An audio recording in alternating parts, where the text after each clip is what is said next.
that transformation has three core phases.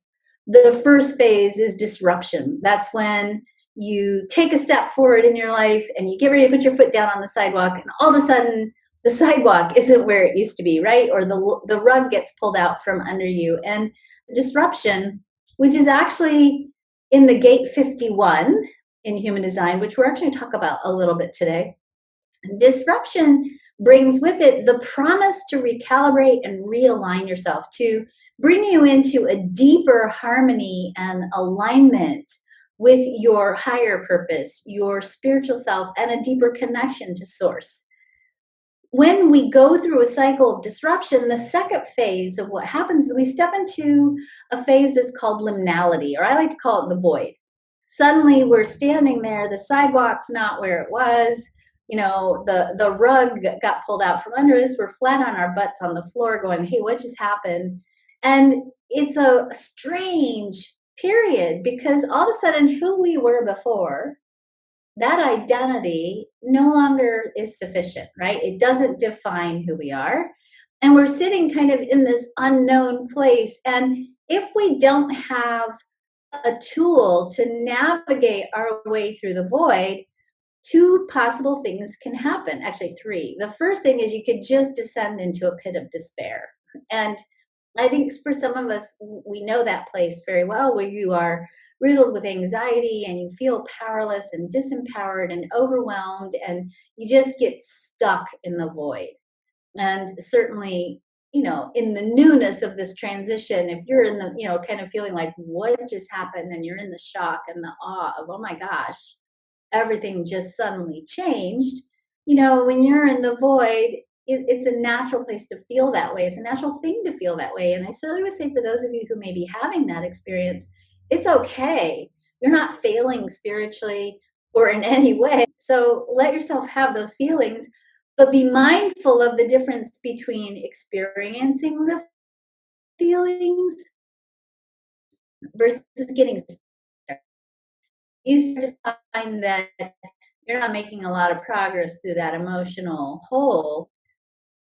Pay attention to what's going on. The second thing that can happen if we're not careful is when we go into the void, it's very easy, if you don't have a sense of who you are or who you'd like to be, or if you look at it in the metaphor of a map, if you don't know where your point B on your map is, it's very easy for us to slide back into the old way of doing things.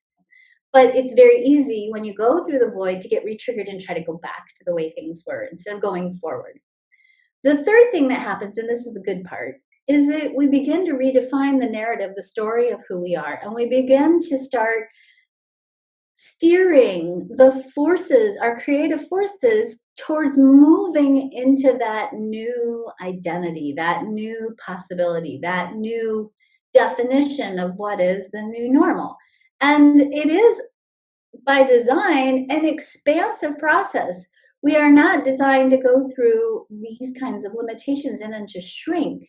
These are, in fact, initiations that have the power to bring us back into harmony with what is truth and with our integrity, meaning our right place and the value of our right place in the cosmic plan.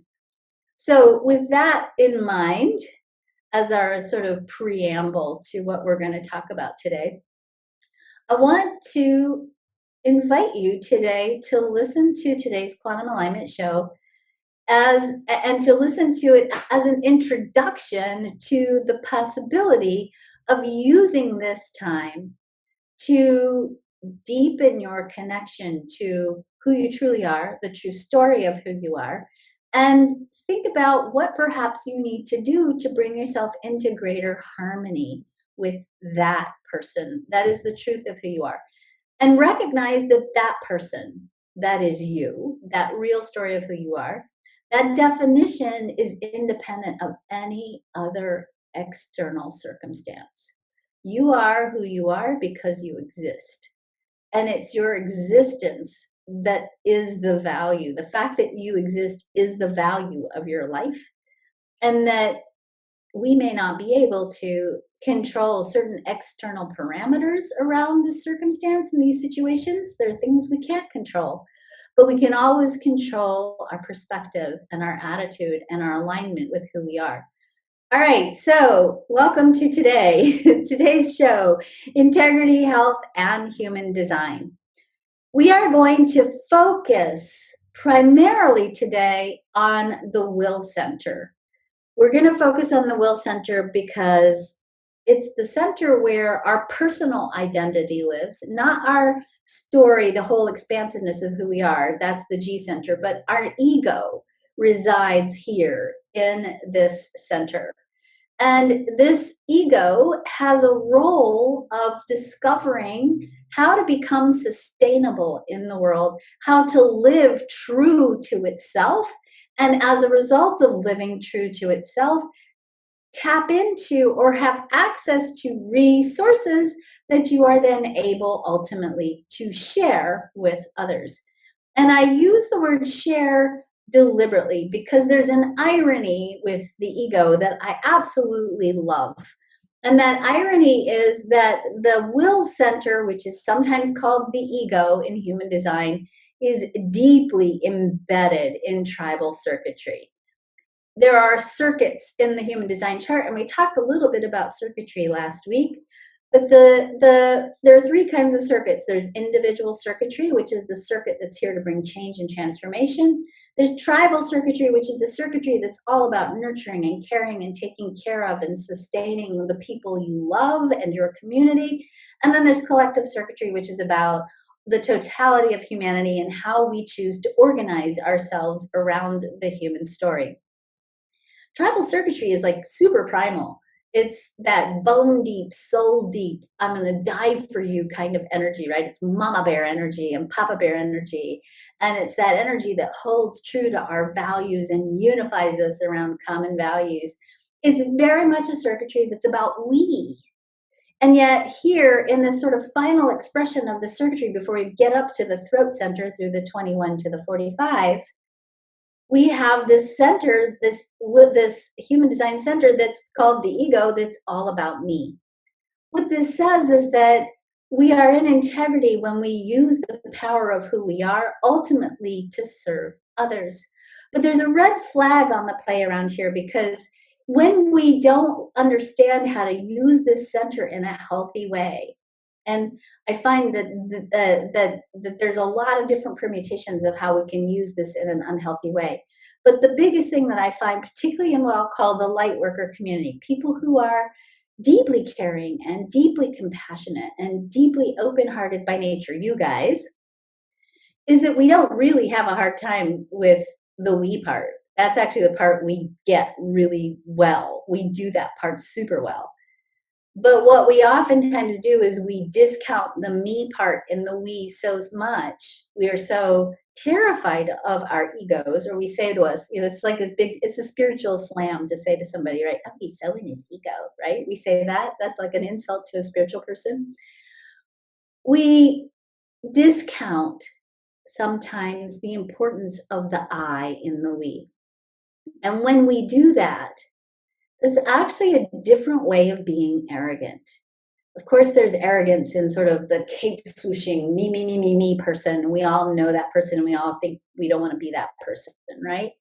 But there's also arrogance in denying the value of who you are in the context of the whole.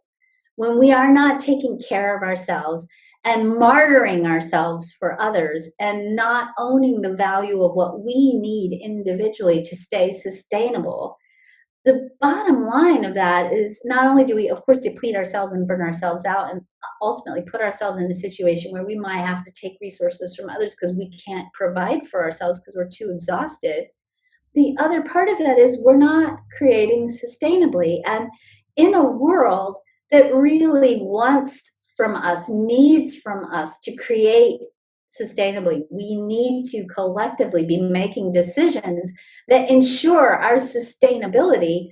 You can't be green or sustainable in life if you yourself are not sustainable.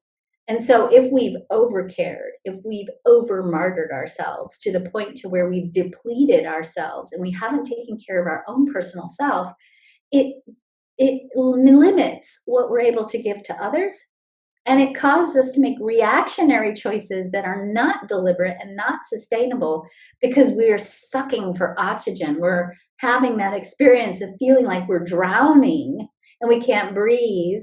And so we're grabbing at whatever comes our way because we can't be deliberate because we're exhausted. The other circuitry that's connected to the center, one other channel here, is the 2551 or the 51 here, which is sometimes called the channel of the priestess or the channel of the shaman. This is a channel that is all about surrendering the personal self to a higher purpose. It is the place where the ego, the personal self, dies, metaphorically, not literally, dies to the higher purpose or the higher self. So there is a metaphor here about a shocking experience, the disruption that I talked about at the beginning, that spits you out into the void before you redefine who you are as the new improved version of yourself. That disruption piece comes in this 51, and from that 51, we get reconnected to source, the truth of who we are, and we begin to use our personal story ultimately to serve the greater good, to serve the heart of humanity. And so it's in our nature ultimately that our me is here to serve, but again, with not serving at a cost, not martyrdom, but serving in conjunction with making sure we take care of and sustain ourselves so that from our own place of sustainability, we can increase the sustainabilities of others. The will center is one of the four motors in the Human Design Center, so it's an energy source. And it's a really interesting energy source because it operates differently than the other, well, each of the motors operate differently, but the will center is very much like a bank. And this is true for us whether we have it defined or open. And in this part of the conversation, I'm really having a general dialogue about our will centers collectively. So openness and definition doesn't matter so much at this point. And when you think of this will center as being an energy bank, basically the way this functions is when we rest and we restore ourselves, when we live in alignment with who we really are, when we're in integrity, which I'll break down for us a little bit later, we actually put energy in the bank. So when you're living true to who you are, when you're doing what you love, or when you're contributing in a way that's sustainable and you're taking care of yourself, you're putting energy in your will center bank. Sometimes we draw on that energy, right? Because the will center, because it has the theme of sustainability, it also has the theme of enduring, being able to endure in it. It takes willpower, right, to get through a difficult situation. Or if you think about it in the context of agriculture and agricultural communities, when you think about if the winter coming, you think about in agriculture, we have the harvest at the end of the autumn. We lay aside or we set aside what we've grown, right? And we miter it out and we measure it out over the course of the winter so that our resources last over time. And when we get to the end of the winter, we're like, oh my God, acorn squash again, bleh, right? We're all sick of it. It's the willpower energy that gives us the ability to endure eating the squash again. Or if you want to think of it in a strictly materialistic way, this is where money lives in the chart. So this is the will to stick to a budget so that over time you have the resources that'll take you on a vacation or sustain you during a pause cycle. So there's a certain amount of being able to regulate ourselves and to sustain ourselves from our ability to regulate ourselves that comes from will, and the energy to endure. And when we look at the connections in the will center, what we see is we're enduring the management of physical resources so that we have plenty. We are enduring the challenges in our relationships so that we don't just quit every time there's a challenge in our relationship. We stick with it. We keep working through the challenges in our community, in our family, in our tribes, so that we stay together and bonded. The endurance and the endurability is here. But if we deplete the resources, if we don't measure our response, if we don't regulate ourselves, we run, and we don't nurture ourselves, we run the risk here of depleting the energy. And when we do, then we get ourselves into burnout. Is the center for mental value, money, and resources, and willpower. It is the center associated with sustainability, as we talked about. It's the center associated with the heart, the stomach, the gallbladder, and most importantly, today we're going to talk about thymus. The thymus is the gland that is responsible for the process that creates white blood cells and immunity in your body. And what we see is that when we start to deplete our will center, we also tank our immune response. It is the center, especially when you have the center open, that teaches us about what's truly valuable in life. When we look at what's the source of the will center, where did it come from? And we see that in the 1780s, the heart chakra actually split into the G center and the will center, which sets us up actually for the shift that we're in right now. We're really in the middle of a big shift. And a lot of the themes of the shift that we've gone through have been themes that have been associated with the will center and the nature of how the will center functions and the metrics we use around the value of the will center and our perception and measurement of value is in a great state of flux as we move towards the shifting consciousness that we're knee deep in the middle of. When you have an open will center, you are oftentimes driven by a need to prove yourself. And what really happens is that you might find, if you have an open will center, that you made a string of decisions about your life that have put you in a place where you have felt compelled to use what you've given to the world as a way of proving your value. So maybe let's learn that maybe you had the skill set or the gifts of being a good writer and you wanted to be a writer, and everybody told you, oh, you can't do that. Nobody, writers don't make money. You'll never make money as a writer. Maybe from that, you made a decision to become a financial advisor because obviously everybody values the money piece. Who cares about the writing piece? So you gave up that part of yourself to do something else to prove your value. The open will center, if you have an open will center, because you don't have the same quality of endurance, and that doesn't mean you can't commit. That doesn't mean you can't go to the gym. That doesn't mean you don't meditate every day. It just means that the way in which you engage in your relationship with your choices is going to be very different. You're going to be sure, you need to be sure that if you have the center open, that you enter into your relationships with everything you do correctly according to your strategy by human design type. When you do that, then you bring the energy on board, but you don't have will. Although you might try to push with will that you don't have, and that is in and of itself depleting. Just like anybody, all of us, all of humanity, defined will or not, we all have a need for rest. When the center is open, you won't hit a wall the same way a defined will can, but that doesn't mean you're not going to burn out, and it doesn't mean you don't also need cycles of rest and respite and restoration. Sometimes when you have an open will, there's a struggle for resources and money, because it's not necessarily the thing that comes to mind for you all the time, because this is a variable theme in your chart because it's open. The nature of how this chart, this aspect of the chart, the will center, works and what it means, this is all changing, and I'll talk about that in just a minute. If you have a defined ego or defined will center, I find that a lot of times when the open will center tends to discount their value and question their worth. I find that people with a defined will center have a little bit of a variation on that theme, that oftentimes if you have a defined will center, you're terrified of your ego. The voice of the will center is I. It speaks from the self. It speaks from the personal self. And people who have this defined often talk a lot with sentences that start with the word I. I this, I that, I this, I that. And you're supposed to. You, as a defined will center person, your story is a resource for others. You're supposed to tell the story of who you are.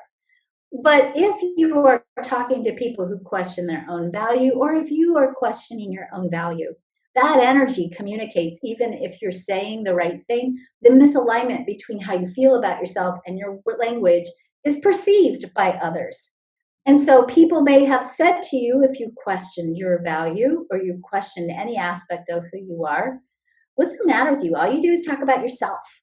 Or if you've been in a spiritual community and people have said, oh my God, you just come from your ego all the time, right? If you've had people say that to you or that's been part of your experience, I find that people with a defined will center have an injury in their self-worth because they have been told it's not okay for them to be who they are or to speak from the I of who they are. If you have a defined will center, you absolutely need cycles of rest. Your bank is very fixed and it's very finite, your energy bank here. And so if you have been drawing on, the credit line of your will center bank and you've emptied that account and now your bank is empty, at a certain point with willpower, you can kind of push through the emptiness to a certain degree, but you really don't want to do that. Because if you push through the emptiness with your willpower, you will only end up in a significantly deep burnout hole. You can push through exhaustion, but very finitely. And when the will center that is defined burns out, it's a big burnout. The other thing that happens with the defined will center is because it carries an energy of empowerment. Those of you who have a defined will center, and that's a small percentage of us, 7/8 of us have an open will center. 1/8 of us have a defined will center. And when you have a defined will center, when you speak and you talk, people feel empowered in your energy field. That's why if you go to like a seminar that's led by somebody with a defined will center and they're all pump you up, you can do this, I can do this, you can do this. That's kind of the message oftentimes of the defined will center. And you go home and like by Thursday, you're not following through on all the stuff you learned over the weekend and you're not doing all the things you committed to doing. And you're feeling like, man, you suck because you have no willpower. This is probably true. And probably what was happening is you were floating on the wave of energy that you were amplifying from the leader. And that doesn't mean you suck. And it doesn't mean you can't follow through on whatever it is that you want to build or create for yourself. It means you got to do it differently. You can't will your way through it. You got to commit to it correctly according to your type. Because people with a defined will empower others, sometimes that gets misinterpreted. And if you're in a relationship with someone who's got a defined will or you have a defined will, sometimes people get confused and they think when you say something that you've made a promise. So be very, very mindful of the language that you use so that you're not inadvertently causing somebody to think you made a promise when you didn't. As I said, it is the power to endure, but it's the power to endure that only happens when you regulate your usage of it, meaning you've got to have consistent cycles of rest. That's crucial. So the will center is an artifact of the evolution of material consciousness. The last 400 years has been all about understanding the material world. We've had the Age of Enlightenment, we've had the Renaissance, we've had the scientific revolution. We've been on a drive as a species for the last 400 years to really understand the way in which our material world works. What we have seen as the hallmark of material consciousness is an understanding of the world that's very formulaic, that consists of finite amounts and solutions, fixed laws of probable, possible, and predictable results, formulas, reasoning, logic, nature, natural law, Darwin, right? You know that Darwin is the theory of evolution, is not the fact of evolution, and that in fact, nobody's actually really proved that a lot of what Darwin said was a theory. In fact, even Darwin said this is a fact, but yet we teach it as a fact because we want to understand how we got here so badly. We kind of make stuff up and teach it as facts, right? Because we have, as a result of material consciousness, this drive for certainty. It's very uncomfortable for human beings to sit in the unknown and go, I don't know why I'm here and how I got here, right? We want to have an answer. That's all part of material consciousness. This consciousness is about to shift. We have been certainly very actively shifting this consciousness, I would say, for the last 100+ years. And as our consciousness shifts, what we create and our understanding of the world shifts with us, and our outer world and our understanding of the world becomes a mirror to our evolution in consciousness. Before I go there, let me just say this. The currency of the materialistic era is material value, and in particular, it's been money. So up until this point in this era, one of the things we learned was, one of the metrics we've used to measure value has been material worth and material gain and money. That's changing. So around 100 or so years ago, we saw a new science kind of burst onto the scene, the science of quantum physics, which around 1920 became recognized as an official branch of science. Quantum physics is the science that's all about exploring the building blocks of matter, the building blocks of the material world. And what quantum scientists started to see was that atoms and atomic particles and subatomic particles actually behave very differently than matter itself. And that if that was actually true, that the building blocks of matter acted differently than matter itself, that maybe the way in which we understood matter and how matter behaves isn't actually valid. That maybe our understanding of the material world needed to have a big shift. And certainly quantum physics has been bringing this big change in understanding of materiality into our world and into the way in which we understand the world. The bottom line, the most important piece that quantum physics has brought to us is an understanding that the way in which we see the world and the expectations that we have around the world influences how the world around us behaves. Now, this is a big idea that gave birth to the philosophy of our thoughts create our reality, which, by the way, is a really gross oversimplification of how we actually create, but it's a good start. And it's certainly a start that as quantum physics emerged onto the scene, we saw hand in hand with that a new thought movement. We saw thought leaders like Ernest Holmes, Edgar Cayce, Madame Blavatsky, Rudolf Steiner, Maria Montessori. We saw the founding of Unity Church, which is a new thought church. We saw science of mind. We had and Napoleon Hill write the book Think and Grow Rich, right? We really began to look at, hey, our thoughts create our reality, or at least our experience of reality. We learned that we're all connected by virtue of the quantum field, that we create non-locally, that how we are right now can influence people that we're not even having contact with. If you're happy in your house right now, you're increasing your neighbor's possibility of experiencing happiness by 60%, even if you never talk to them, because happiness is a frequency of energy that's contagious, that spreads, and we can create and we can influence the world with our vibration. We discovered that we have the ability through fundamental creativity to transcend our conditioning and to create miracles beyond what we think is reasonable and possible.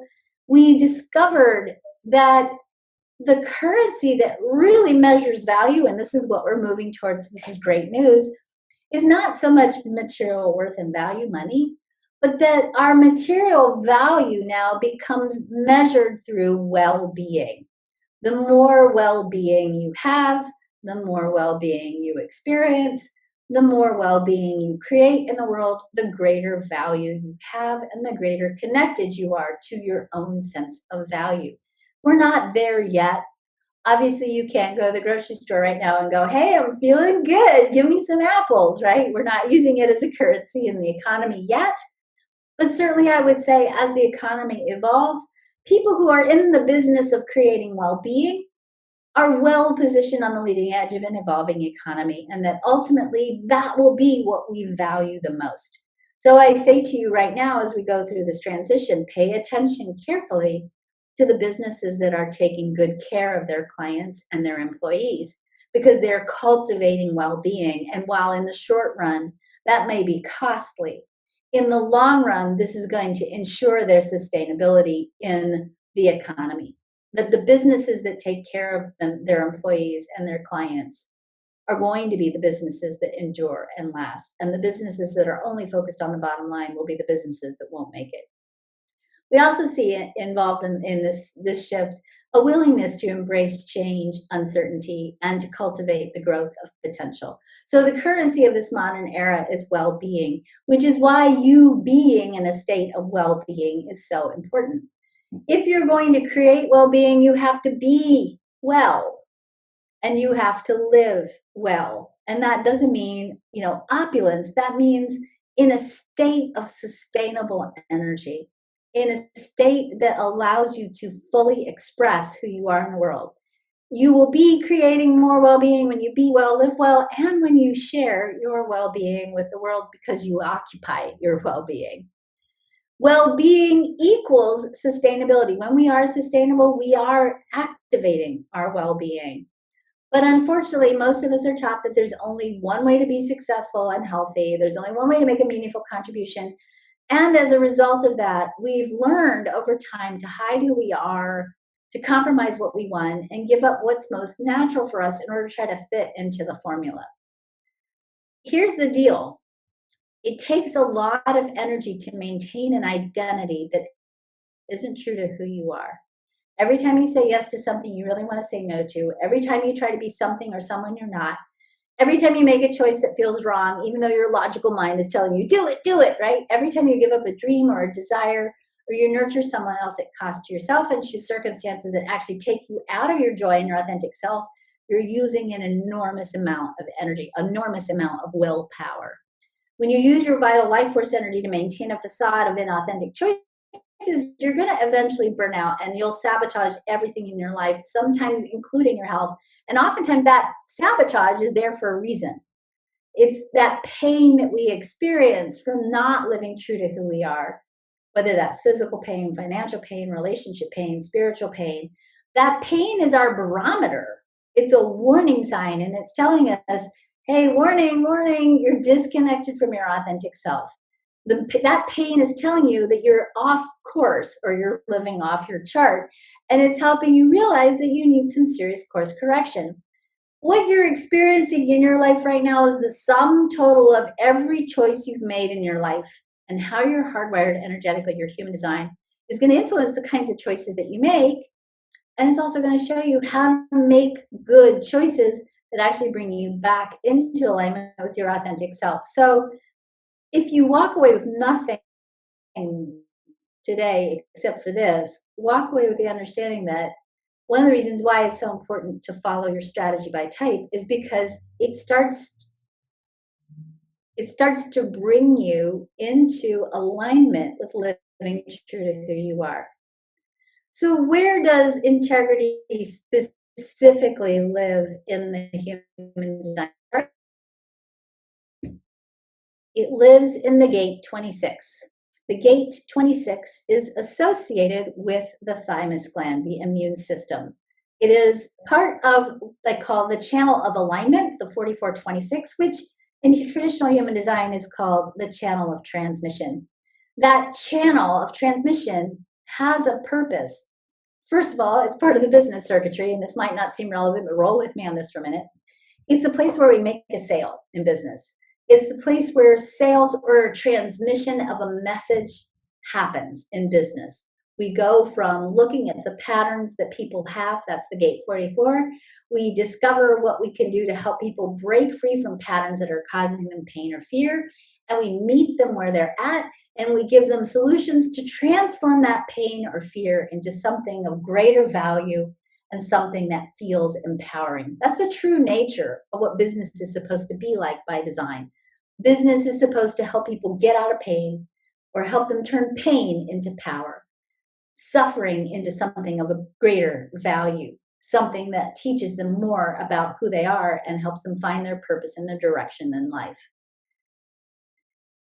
Here's why we hate sales. Just a quick note. We hate sales because everything in the design chart is a theory and it's a possibility or an archetype, and it can go two ways, right? We can have this great, beautiful place where selling your services is actually service to humanity, right? You have something beautiful that you have to share with the world that you know is going to help people's lives. You have an obligation to sell it because people need it to transform, right? That's the high side of sales. Sales is love, right?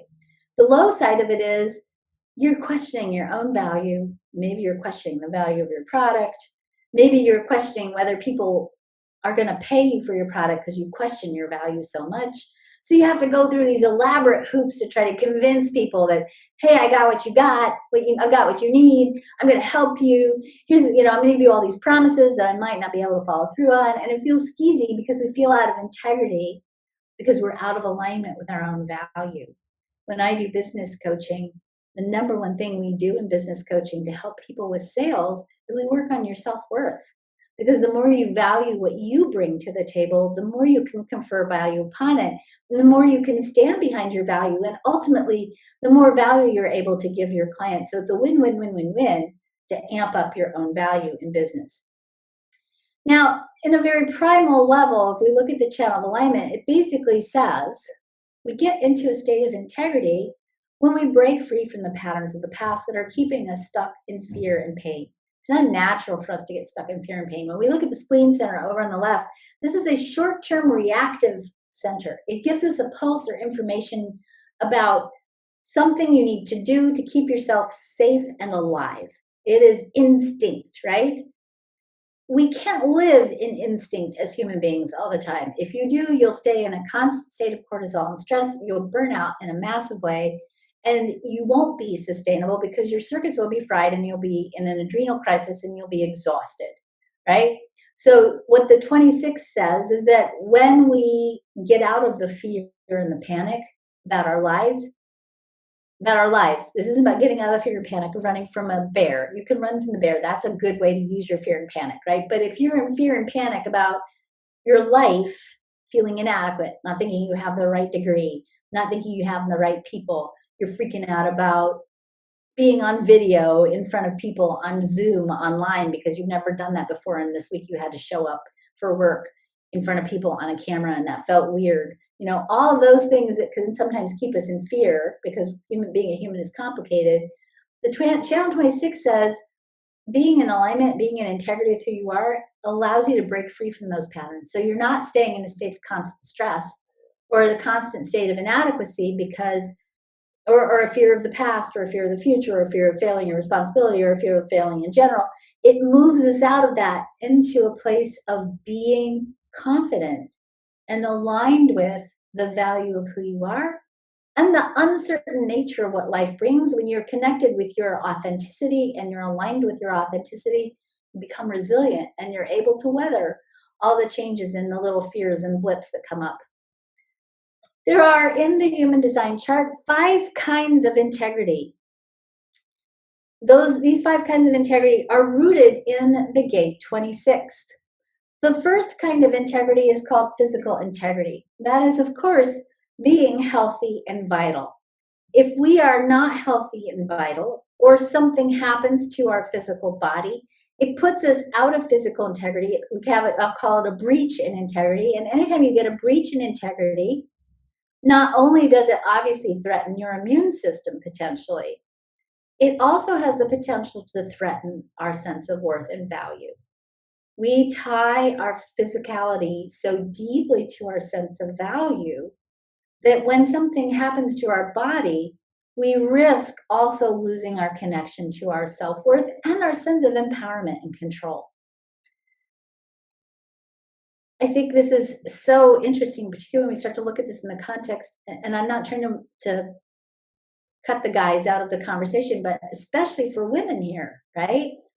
Our sense of value is tied so deeply to how we look, how our body is, or how we are in our body. And when we are not showing up physically the way we're being told we should be, it can affect our sense of self-worth and be highly traumatic. And by the way, anytime we have any kinds of breaches in these 5 kinds of integrity, it can feel like and generate the symptoms of trauma. And I think that's a really, really important thing to understand because trauma is I think, a grossly undiagnosed or misdiagnosed experience in our culture. I think the numbers that we have about trauma are not big enough. According to research done by the Centers for Disease Control, 60% of people in America have experienced trauma. I really think that the numbers are more like 87 to 89%. And I think that the definition that we use of trauma isn't expansive enough. Trauma isn't just an event that threatens your life or your perceived life. It's not just an event of being sexually assaulted. It's also any event or experience or perception that causes us to lose connection with our sense of value, our lovability, and our right place in the world. The second kind of breach of integrity is what I'll call a resource integrity. Resource integrity is about having enough stuff, having enough food, money, shelter, whatever it is that we're using as the metric of enoughness. When we lose connection to our resources, it can be traumatic and impact our integrity. And certainly, I would say at this time right now, this is a place where we are potentially vulnerable as we go through this not only potential breach in our physical integrity, but also a time when there's a lot of uncertainty around material resources. And certainly, I would say that for all of us, it's a very important time to take stock of what we do have. How do we better share the resources that we have? Remember this will center energy and the resources of the will are resources that are designed for sharing. We are designed to share as part of sustainability. And the more we have, and the more we have to give, actually, the more we shore up our integrity. And in fact, research shows that being generous, giving to others, actually increases your immune response, which I think is pretty cool. So, certainly, I would say it's hard to not fall into fear around money and resources in a changing economy. And I would like to also encourage you all to explore and take stock of what you do have, and to also explore and contemplate what you have to share, because we all also have things that we can share with each other, and to use this as a catalyst for beginning to explore ways in which we can better share the resources we have. There is, and I actually find this. This is not meant to be a downer, but I actually find this to be a very uplifting thought. Um, there's a lot of data that says that we actually have the ability to feed everyone on the planet, but that the only problem is not so much having the resources, but the distribution of the resources. And I think distribution of resources is probably a pretty easy problem to solve. I think that's way easier than trying to figure out how to create the resources anyway. The third kind of integrity is identity integrity. And this is the one that I really want to encourage you all to also contemplate and explore while we're in this pause that we're experiencing right now. Anytime we try to be something that we're not or someone that we're not, anytime we think we can't be valuable being who we are, or we can't get resources for ourselves being ourselves because we are believing the lie that somehow we're inherently not valuable as our authentic selves, it causes us to lose energy. It causes us to to have a breach in integrity. And as I said, ultimately, it actually also impacts the immune system. We are healthier and our immune systems are bolstered when we have a purpose and we understand the meaning of our lives and we embrace the value of who we are individually as a person, as a story. You're a story, right? You're a soul living in a story. When you can understand the value of that story and not compromise on who you are, you get healthier. You increase your immune response, you increase your resiliency, and ultimately, you give yourself more meaning and more drive and more of an ability to get up and keep going, even when things seem a little challenging. Moral integrity happens when we think we are not enough. And because we think we're not enough, we think we have to resort to sneaky methods of taking more than our share because we're afraid we won't have enough and we don't trust source and we don't trust the value of who we are, most importantly. And so we think we have to somehow manipulate or be duplicitous in conferring upon ourselves resources.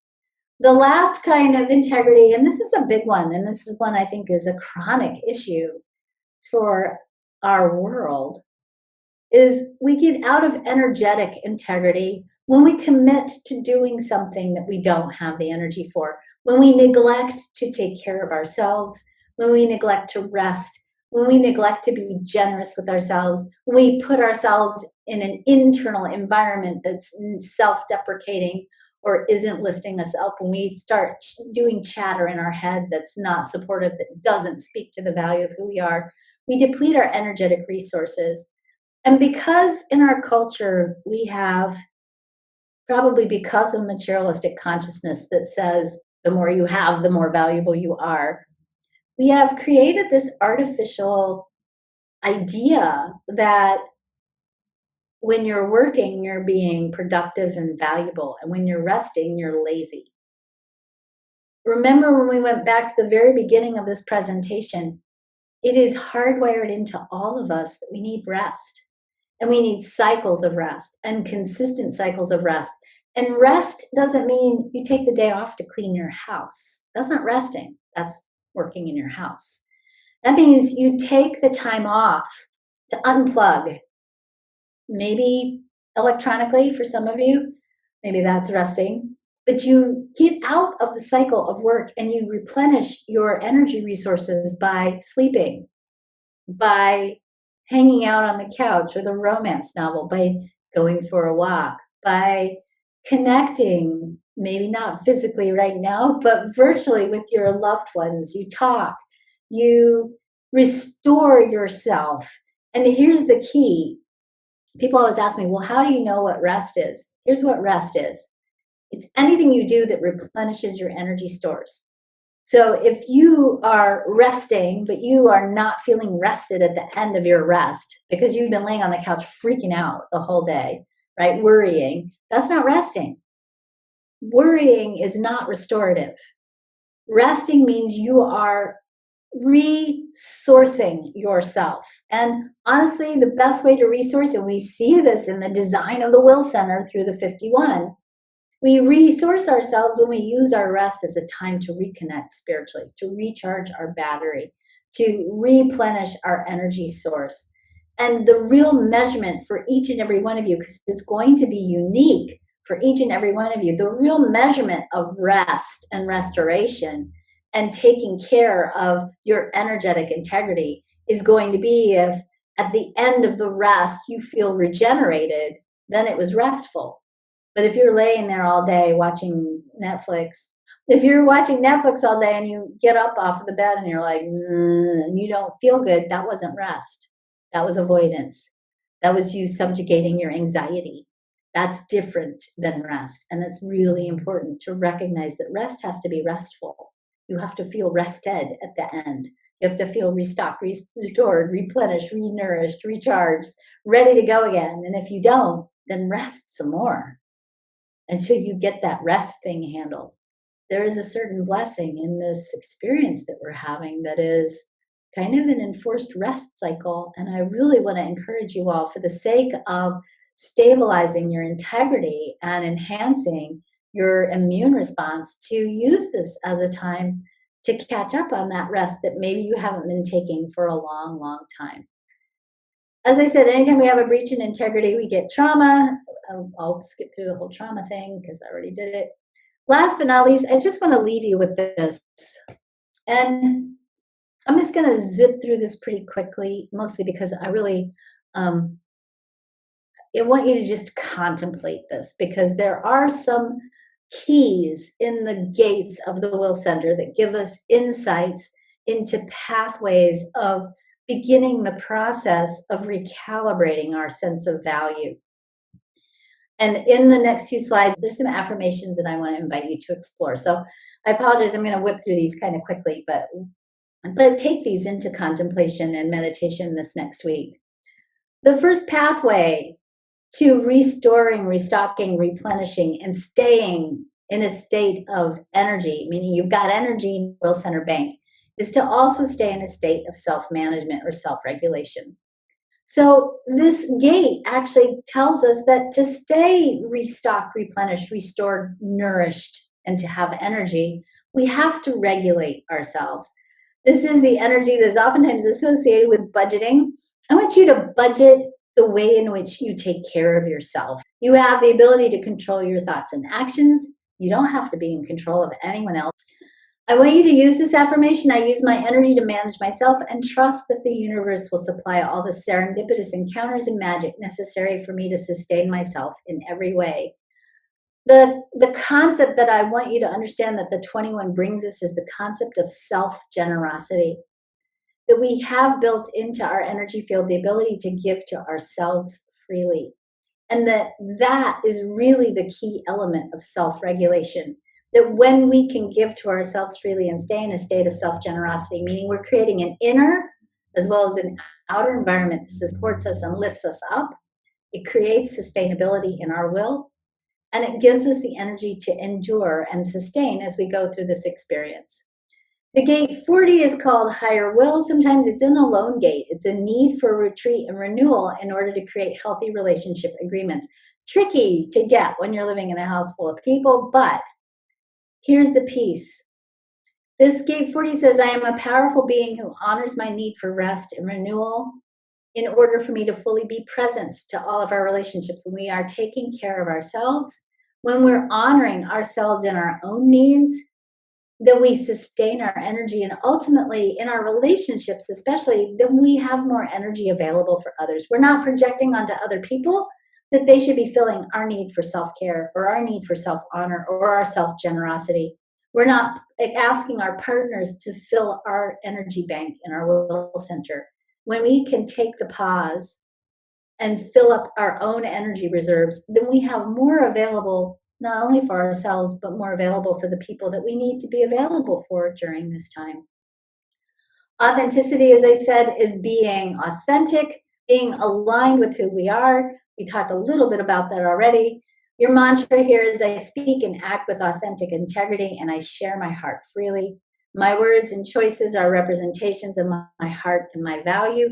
I claim and defend my value, meaning you set good boundaries for yourself.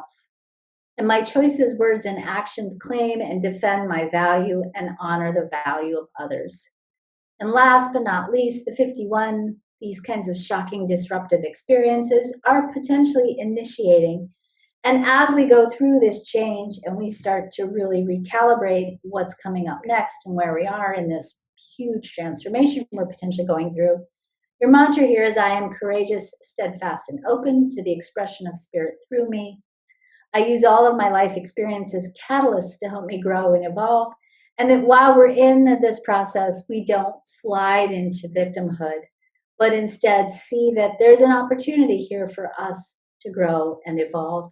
And that we begin to embrace genuine humility, which is the recognition that you have a unique role in the evolution of humanity, and you have a vital and irreplaceable place in divine order, and that you take up your right place in the cosmic plan. And that might be resting, restocking, replenishing yourself. That might mean now is the time for those of you perhaps who feel like you have a message or a voice or leadership, a role of leadership to take as the world goes through this tremendous change.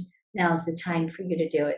It's the call for you to come out and be the fulfillment of the story of who you are. In traditional human design, when we look at the will center, we say the will center is driven by a need to prove itself and its value. Certainly, I would encourage you to ask yourself, are you doing anything to try to prove your value? Or have you created a life in the past that was based on your need to prove your value? If you have, be done with it, because you're valuable because you exist. That's the only criteria for being valuable. Your existence makes you valuable. In the quantum human design, we say that the quantum purpose of the will center is to align with sustainability, community, truth with a capital T, and value. And I call the center in quantum human design the resource center. Thank you all for joining me. Have a great weekend, and I will see you all next week. Rest, you guys. Rest, restore, restock, replenish, renew, etc.